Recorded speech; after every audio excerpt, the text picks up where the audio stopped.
Si vous shootez avec Capture One, je suis sûr que vous avez déjà remarqué que quand vous shootez connecté, ça n'enregistre pas sur la carte mémoire de votre appareil. Ça peut être un problème parce que ça veut dire que vous n'avez pas de sauvegarde, que tout est sur votre disque dur de l'ordinateur. Si l'ordinateur meurt, c'est plus grand chose. Aujourd'hui, je vais vous montrer une astuce très simple si vous avez un Mac pour sauvegarder de manière gratuite, rapide et facile vos fichiers ailleurs pour les avoir en deux endroits au moment même où vous shootez.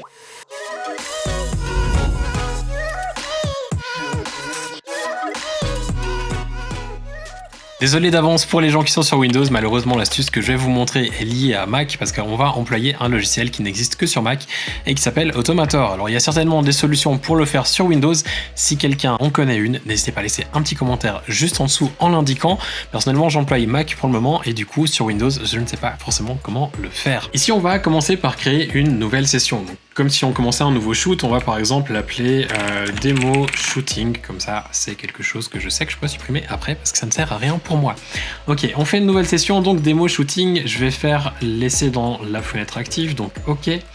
Là ça me fait ma nouvelle session, donc on voit qu'on a démo shooting avec notre dossier de capture, notre dossier de sélection, de traitement et la corbeille. On va maintenant faire un clic droit ici sur le dossier de capture pour faire afficher dans Finder. On a maintenant une nouvelle fenêtre du Finder ici qui s'affiche, on voit qu'on a effectivement dans le dossier de capture. On va ensuite venir cliquer sur la petite loupe au sommet à droite de l'écran. On va faire la même chose en faisant commande espace sur votre clavier. On va ensuite aller sur Automator, donc on tape Auto pour trouver simplement Automator. Du moment où on a la ligne qui s'affiche avec Automator, on appuie sur Entrée, ça nous ouvre Automator et là on a un truc que l'on ne connaît pas. Je pense pas que forcément que tout le monde connaît Automator. Si c'est pas le cas, pas de panique, vous allez voir, c'est très simple, on va pas employer grand chose, vous allez juste avoir besoin de suivre ce que je vous montre à l'écran. On va aller dans Fichier, ensuite sur Nouveau, et là on va pouvoir créer une nouvelle action. L'action que l'on veut, c'est une action de dossier, parce qu'on veut que en fait Automator voie quand on a quelque chose dans notre document qui est nouveau, donc dans le dossier capture qui est un nouveau fichier, on veut qu'il remarque, donc c'est une action de dossier. On va faire action de dossier, choisir, et là on va pouvoir faire l'action sur le dossier que l'on choisit. Reçoit des fichiers et des dossiers ajoutés à. Donc on va rajouter des fichiers dans notre dossier de capture.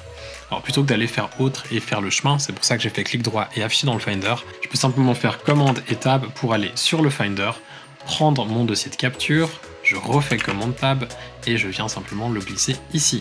On voit qu'il choisit automatiquement et c'est magique. On a là donc notre dossier de capture qui est choisi. Automator est en train de regarder s'il y a des nouveaux fichiers qui sont ajoutés, mais pour le moment il ne fait rien, donc il faut qu'on lui rajoute une action à faire. Pour ça, on va aller dans le truc de recherche ici où c'est marqué non.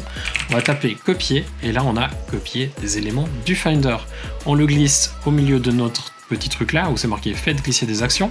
On glisse notre action donc dessus et on peut choisir où c'est que l'on veut copier ces fichiers. Pour l'exemple, j'ai pas de disque externe branché, j'ai pas mon NAS qui est connecté, on va simplement placer les fichiers dans le dossier de sélection. Ce qui est une très mauvaise idée, ne faites pas ça lorsque vous voulez faire de la sauvegarde. Sauvegardez sur un disque externe, sur un NAS ou à la limite sur Dropbox. Ne faites surtout pas un truc où c'est sauvegardé sur le même endroit que vous shootez, parce qu'avoir les fichiers backupés sur un même disque, ça n'a aucune utilité. C'est vraiment très important d'avoir deux disques séparés, comme ça s'il y a un claque, il y a l'autre qui survit. On va maintenant donc simplement ici choisir un autre dossier, je vais aller dans le Finder de nouveau, prendre le Select et le glisser vers, je répète, ne sélectionnez pas le dossier de sélection, prenez un autre dossier sur un disque externe ou sur un NAS ou que ça fasse un upload automatique via Dropbox. J'ai donc mon select qui est fait, je vais faire commande S pour enregistrer, je vais appeler ça démo shoot backup, vous pouvez lui donner le nom que vous voulez, on va faire enregistrer, on va ensuite pouvoir quitter, donc commande Q pour quitter, et maintenant si j'ouvre un nouveau Finder, et là maintenant, si je viens sur le dossier de capture, je refais un clic droit, affiché dans Finder. On a maintenant à l'écran un dossier de capture, qui est celui-ci, un dossier de sélection, qui est celui-ci. Logiquement, si je rajoute un fichier dans le dossier de capture, il devrait se copier tout seul ici dedans. On va donc essayer de faire ça. On va prendre un nouveau fichier, et on va copier et coller dans capture. Et on voit qu'effectivement, dans sélection, il vient aussi. Et j'en mets un deuxième pour vous montrer que c'était pas juste une arnaque, copier et coller.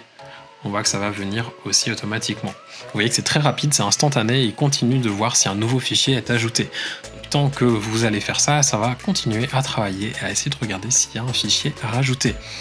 C'est très pratique, vous n'avez rien besoin de faire, ça marche tout seul. Du moment où vous l'avez enregistré votre action, c'est fini, vous pouvez shooter tranquillement. Là j'ai fait copier-coller, si vous faites de shooter avec votre boîtier, ça va s'enregistrer dans le dossier de capture, la même chose, et donc copier automatiquement sur l'autre endroit que vous choisissez.